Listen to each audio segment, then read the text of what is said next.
nous allons voir 4 aspects scientifiques qui nous éclairent pour l'écologie humaine. 4 choses qui vont nous servir de canevas pour présenter des dimensions de la biologie qui viennent éclairer ce que la sagesse a appris sur l'écologie humaine. La première grande chose, c'est que, de manière étonnante dans tout l'univers, de l'amour jaillit la vie. C'est-à-dire qu'on regarde la nature, les fleurs, les insectes, les petits animaux, les arbres, ou les êtres humains, nous allons le voir, de l'amour jaillit la vie. Et même nous allons voir que la beauté de la nature vient de la rencontre du masculin et du féminin qui transmet la vie. Et donc, ainsi, tout cela rentre dans un grand cadre qui est de l'amour jaillit la vie. Alors, regardons les choses d'abord simplement. Sous l'œil du biologiste, il y a quelque chose d'extraordinaire.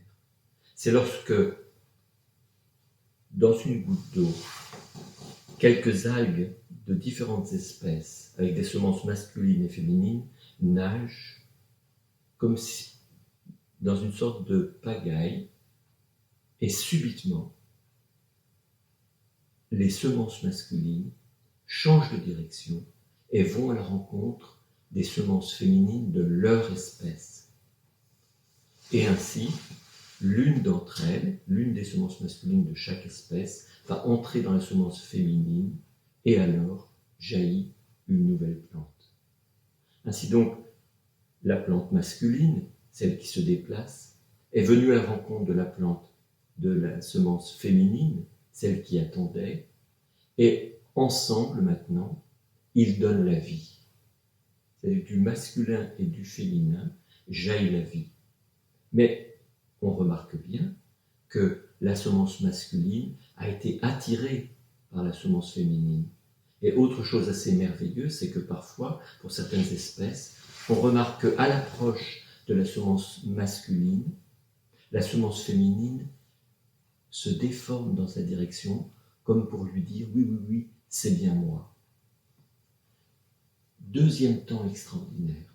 Voilà maintenant le noyau de la semence masculine qui est entré dans la semence féminine. Immédiatement, sans attendre, les deux noyaux vont l'un vers l'autre, comme attirés irrésistiblement l'un vers l'autre, et dès qu'ils s'unissent, voilà une nouvelle vie. Donc, cette attirance a mené à la naissance d'un nouveau petit être végétal, ici dans le cas présent pour des algues. Ainsi, vous voyez, le noyau masculin et le noyau féminin se sont unis pour donner la vie, attirés l'un vers l'autre. Allons maintenant beaucoup plus loin dans l'évolution des espèces, nous arrivons par exemple aux fleurs. Qu'est-ce que c'est qu'une fleur ?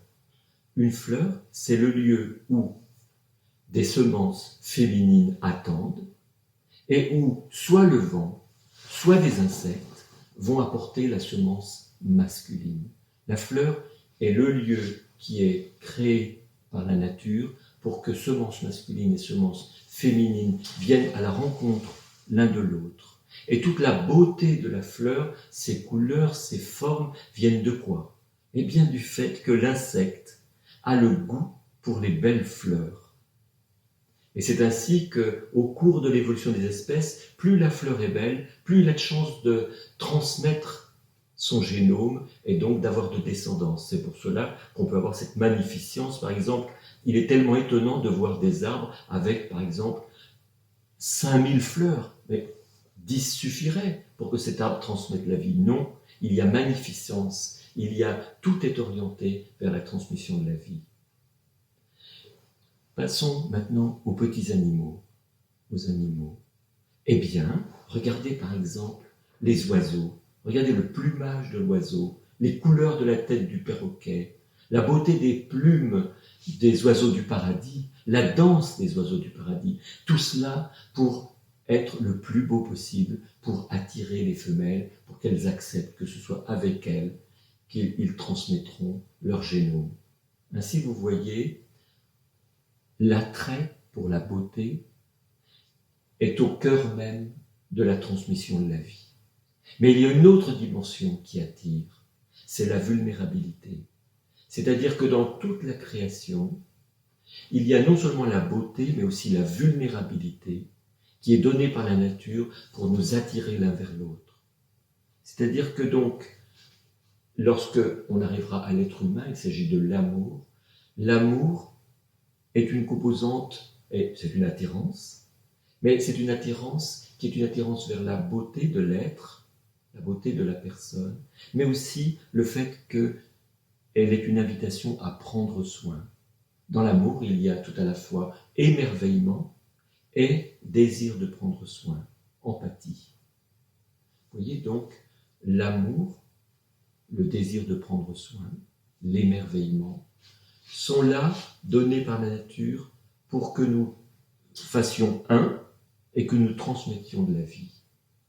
Bien sûr, dans toutes les espèces végétales et animales, il s'agit d'un attrait, il ne s'agit pas encore d'amour, mais progressivement, au cours de l'évolution des espèces, on voit apparaître une note de tendresse. Pensez à la maman girafe qui s'occupe de son girafon.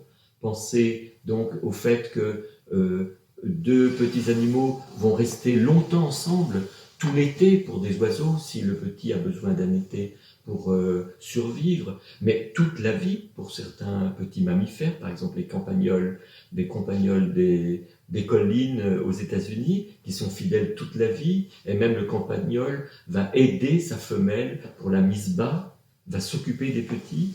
Donc vous voyez, tout l'amour, le désir de prendre soin, a été donné dans toute la création pour transmettre la vie, pour protéger l'autre, pour nous le conjoint, et pour protéger les enfants qui naîtront de notre union.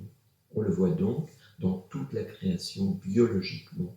De l'amour jaillit la vie. L'amour a été donné pour prendre soin de la vie. Le deuxième grand point de l'écologie, ce sont les liens qui unissent.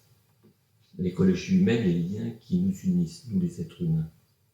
Ce sont les liens d'amitié, les liens de service mutuel dans la société, les liens de voisinage, et les liens de chair et de sang, ceux qui unissent les époux entre eux, les parents aux enfants, aux grands-parents, les frères et sœurs. Ce sont les liens de chair et de sang. Nous allons voir que la biologie a structuré ces liens, les a tissés au cours de toute l'évolution des espèces. Pensez simplement, regardez simplement les oiseaux. Qu'il est rare de voir un oiseau voler seul. Il ne sera pas seul très longtemps. Il rejoint un autre oiseau. Regardez un renard qui court dans la campagne. Si on parvient à le suivre, on verra qu'il rentre à son terrier et qu'il va rejoindre sa femelle et éventuellement les petits. Dans toutes les espèces, il y a des liens simples de proximité qui se tissent. C'est un premier attachement. Bien sûr, tout ça ira très très loin. Ça ira jusqu'à l'amitié, un attachement tellement profond dont chacun rêve, est l'attachement à son conjoint, l'attachement à ses enfants, bien sûr. Voyons quelques aspects bien simples de cet attachement. Tout d'abord, un attachement merveilleux, c'est l'attachement de la mère et de l'enfant. La mère et l'enfant. Le petit est né. Eh bien, le petit, si on le laisse poser sur le ventre de la maman, va immédiatement aller rejoindre le sein maternel. Dans les heures qui suivent la naissance, le petit recherche les yeux. Si vous mettez à côté de son berceau soit un visage, une photo d'un visage avec les yeux, soit un objet, il regarde pratiquement systématiquement en direction des yeux. Il recherche les yeux, il recherche le contact. Immédiatement, dès sa naissance. Au bout de 4 jours, il reconnaît déjà sa maman parmi plusieurs visages. Surtout, c'est une petite fille.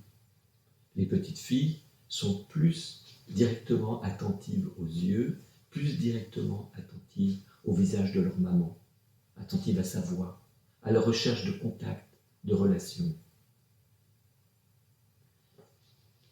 Le petit bébé est mis au sein. Le regard de la maman plonge vers le regard des yeux du petit. Il est encore bien petit, mais déjà, tout attache cette maman à ce petit. Quoi ? On le voit. Ses yeux, son visage, sa forme, ses rondeurs. Il est tout potelé. Tous les petits de toutes les espèces sont potelés. Regardez comme on tombe en émerveillement devant un petit chat. Regardez comme une petite plante est belle et touchante. Tout ce qui est petit est joli. En effet, dans la nature, pour nous attirer à prendre soin, les formes du petit sont là pour toucher notre cerveau, notre cœur. Deuxième chose, c'est l'odeur. Vous êtes-vous jamais posé la question de savoir pourquoi les femmes ont parfois tellement de nausées en début de grossesse? Eh bien, c'est parce que au début de la grossesse, sa mémoire olfactive est remise à zéro, comme un disque dur dont on effacerait toutes les données pour qu'elle soit prête pour reconnaître une odeur entre toutes, l'odeur de son enfant. Et l'enfant, lui, va immédiatement apprendre l'odeur de sa maman. Deuxième point qui est là pour nous attacher. Ensuite, l'enfant est au sein, la maman allaite. Elle sécrète alors 2 hormones, la prolactine et l'ocytocine. La prolactine pour préparer la prochaine tétée et l'ocytocine pour faire éjecter le lait. Eh bien, la prolactine est une hormone spécifiquement faite pour l'attachement. La maman est baignée de prolactine. Cela l'aide à s'attacher. Et l'ocytocine, c'est l'hormone de l'empathie, du désir de prendre soin.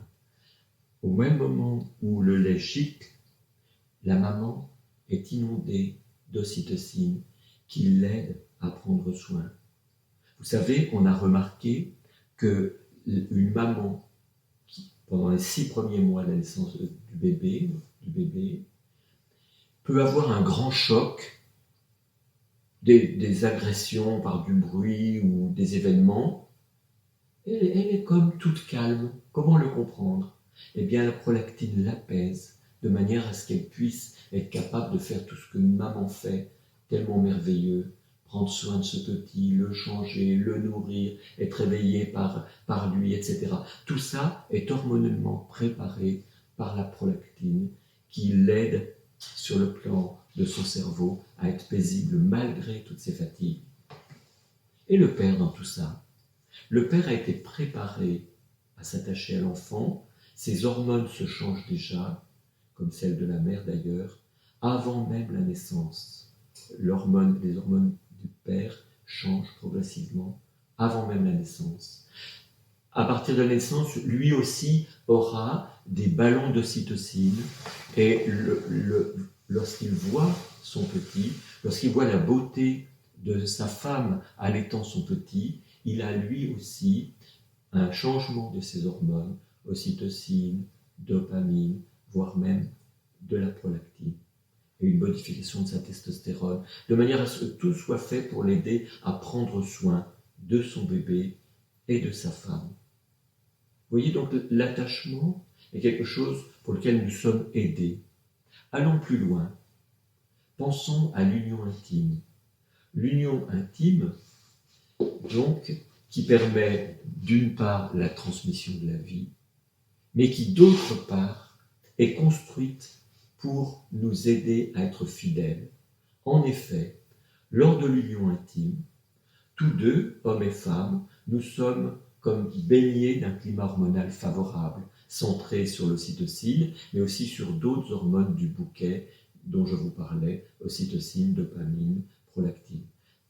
Et ces mêmes hormones ont quelque chose d'extraordinaire. Cette même ocytocine qui nous baigne d'attachement, qui nous invite à la fidélité avec notre épouse, eh bien, augmente aussi la fécondité en activant le péristaltisme, c'est-à-dire les mouvements à l'intérieur de l'utérus, pour pousser les spermatozoïdes en direction de l'ovule. Une fois de plus, donc, l'amour, l'attachement et la vie sont liés biologiquement.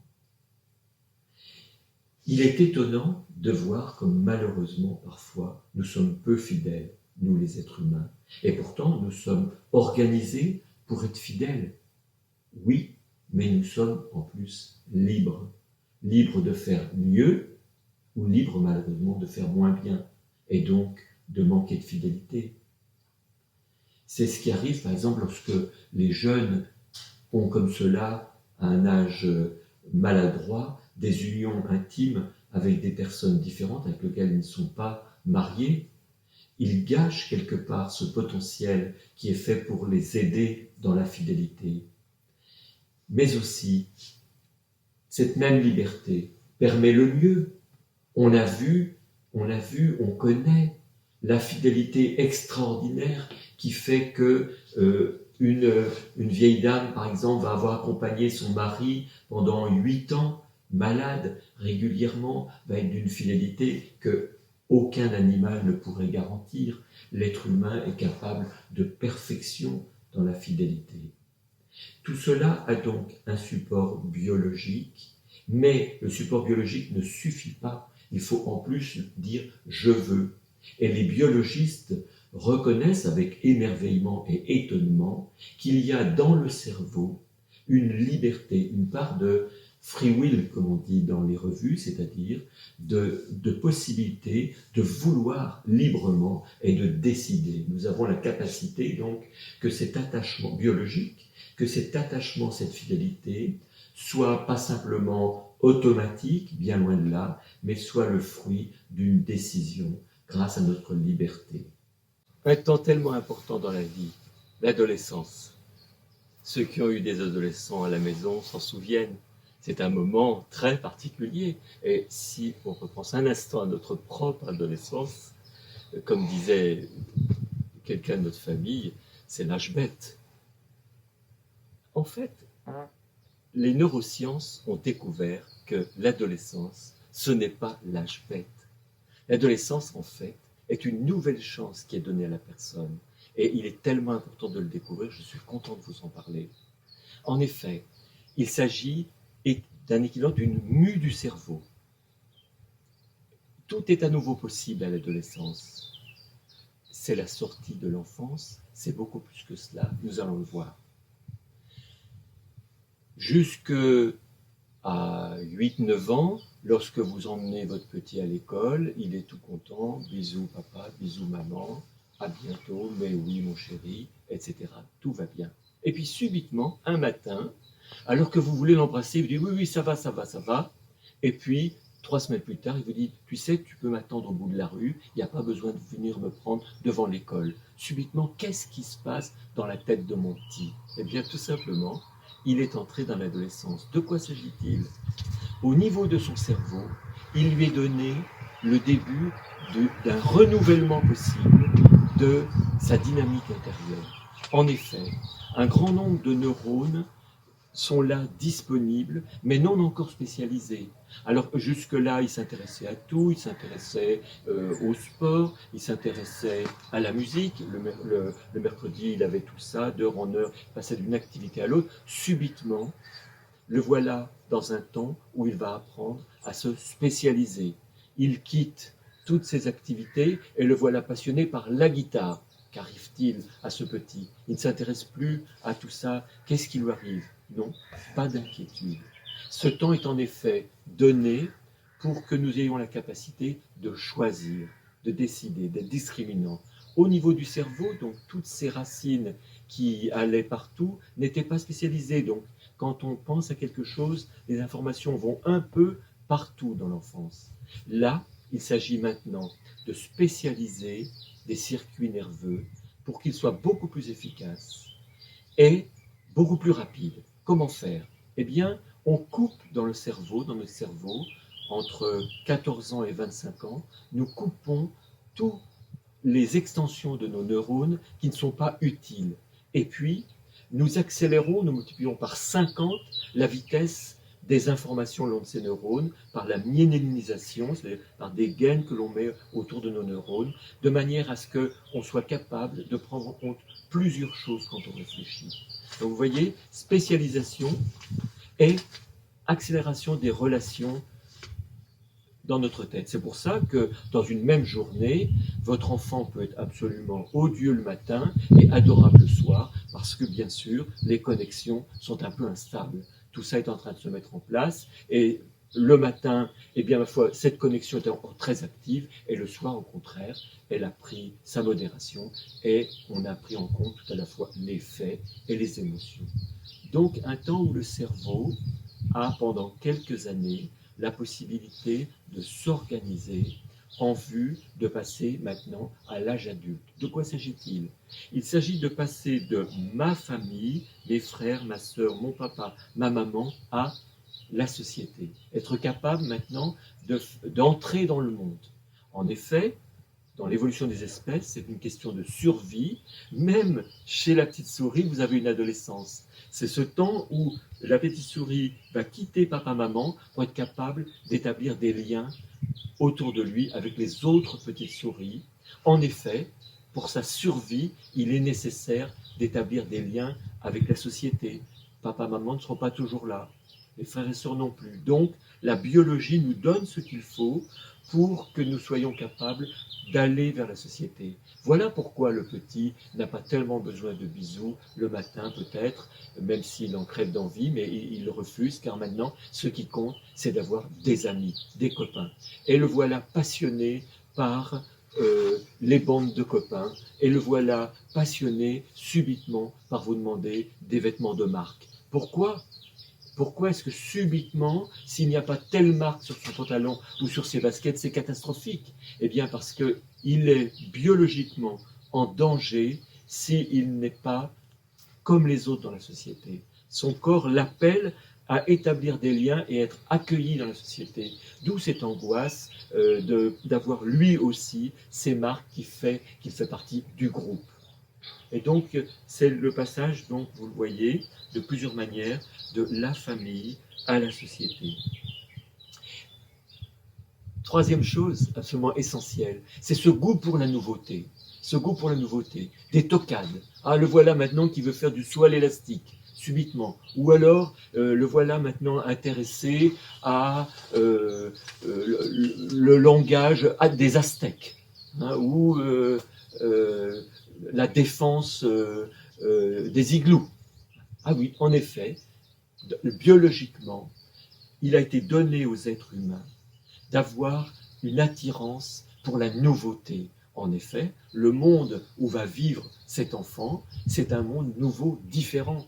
Et dans l'évolution des espèces, a été donné à l'espèce humaine ce goût pour la nouveauté. Mais ce goût pour la nouveauté, au début, il est un peu désordonné. Il va falloir que le jeune le structure et il a besoin d'être accompagné dans ce goût pour la nouveauté.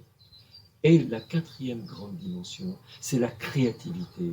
Les jeunes sont créatifs. Quand on regarde dans l'histoire, qui a inventé l'ampoule, qui a inventé, qui a découvert, qui a travaillé pour construire des fusées, etc. Toute nouveauté a à sa source des gens très jeunes. Non pas parce que les gens plus tard n'ont pas de capacité, parce que au cours des décennies, on va acquérir un grand nombre de capacités, mais la jeunesse a cette aptitude pour la nouveauté, à avoir subitement la possibilité de faire rencontrer des réalités jusque-là inattendues. En effet, vous voyez, la quatrième dimension qui nous est donnée biologiquement, comme un attrait qui est structuré dans notre cerveau biologiquement, c'est ce goût pour la nouveauté.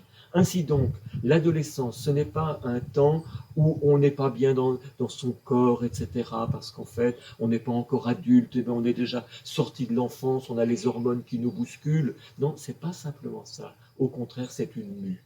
Mais cette mue du cerveau, l'adolescence, se fait dans un climat masculin, ou se fait dans un climat féminin. Et ainsi, donc, l'adolescence d'une fille ou l'adolescence d'un garçon doivent être accompagnées et respectées dans la dimension hormonale et dans la dimension de l'éducation, afin que vraiment la fille puisse développer ces deux grandes dimensions de la féminité et de la potentielle maternité, et que le garçon puisse développer toute la dimension pour être un homme qui rend sa mission, qui prend sa tâche, sa place dans la société, et qui potentiellement deviendra époux et père. C'est pour cela que donc l'adolescence et la sortie de la puberté est à prendre avec beaucoup d'optimisme et beaucoup de respect pour tout ce que cette biologie nous donne, et faire de nous des accompagnants. Les adultes, nous sommes comme accompagnants, de la même manière que des coachs accompagnent les footballeurs ou les basketteurs. Nous, parents, nous sommes les coachs de nos enfants, et nous pourrons d'autant mieux réussir que nous respecterons les dimensions biologiques de tout cela, et nous accompagnerons avec paix, affection, ce développement. Le printemps. Le printemps, subitement, toute la nature renaît, les plantes deviennent superbes, des petites pousses vertes. Qu'est-ce qui se passe? Eh bien, sous l'effet de la lumière, des hormones inondent les tissus de la plante. Les hormones sont là pour activer et pour porter au mieux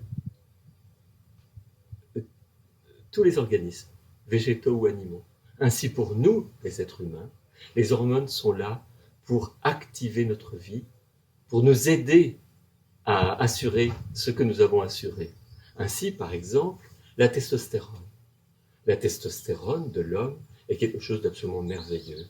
La testostérone est variable d'un moment à l'autre de la journée et en fonction des circonstances. Par exemple, nous les hommes, surtout lorsque nous sommes jeunes, nous avons 40% de plus de testostérone le matin que le soir. En effet, cette testostérone est là pour nous donner envie de sortir, d'aller au-devant du monde, pour participer à la vie du monde.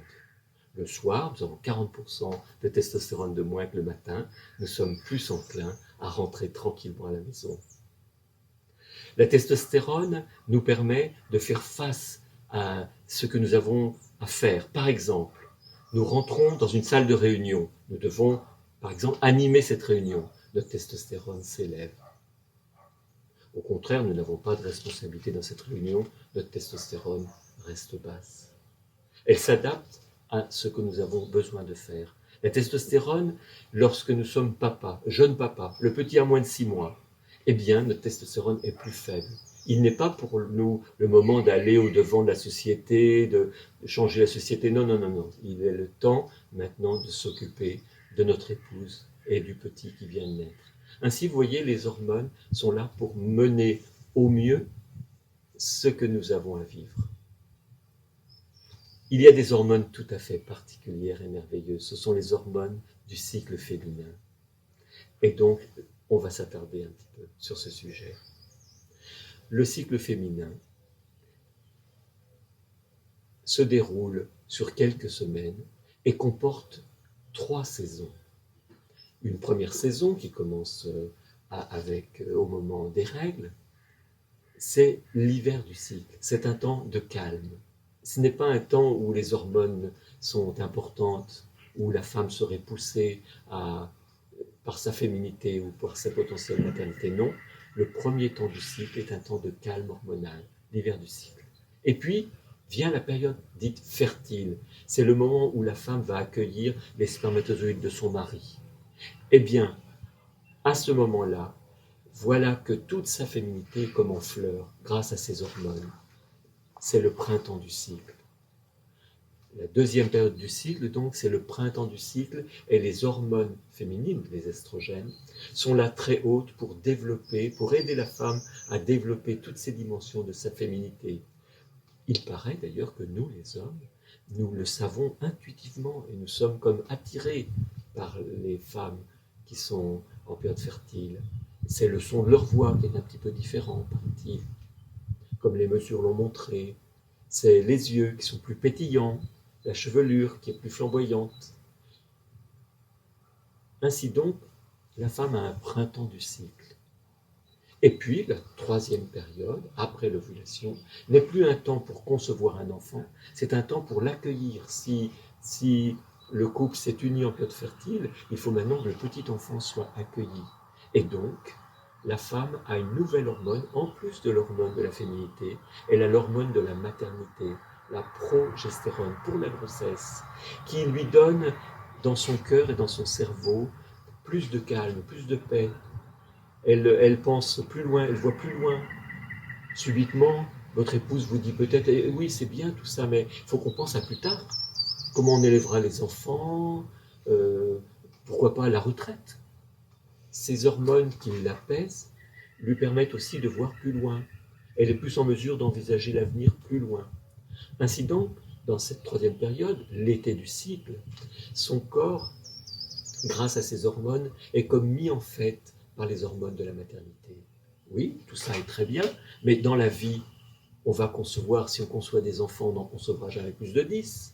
Alors pourquoi y a-t-il 350 ou 400 cycles dans la vie d'une femme? Pourquoi l'évolution des espèces a-t-elle organisé les choses ainsi? Elle qui est tellement économe, la plupart des animaux n'ont des périodes fertiles que quelques fois par an, voire une fois par an, car il ne s'agit pour eux d'être fertiles que pour transmettre la vie.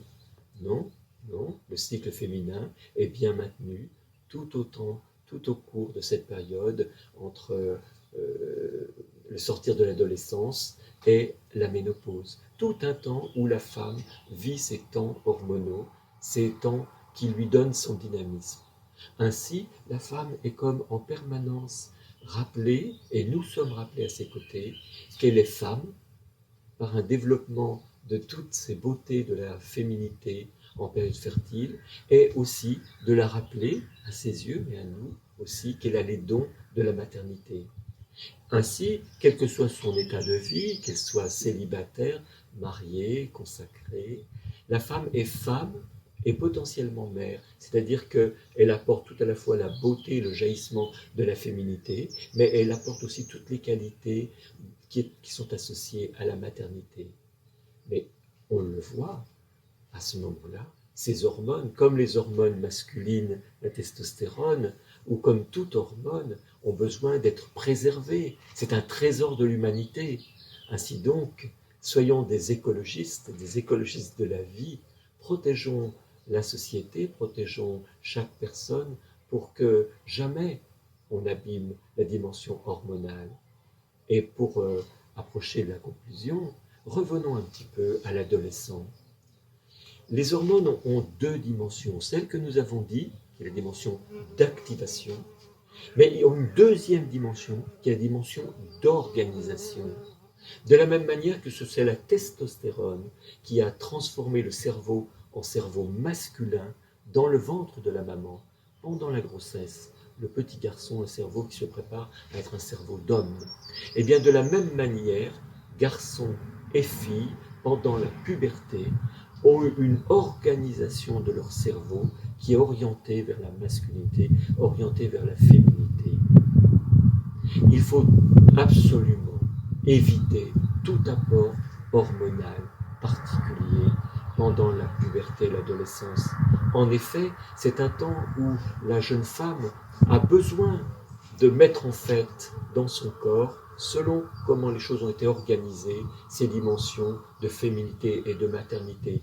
Et le bienfait de laisser ces hormones agir pendant l'adolescence, elle les aura toute sa vie, elle sera aidée plus tard, car on le sait, la partie d'organisation va avoir des bénéfices au long cours par une sensibilité améliorée aux hormones tout le reste de sa vie.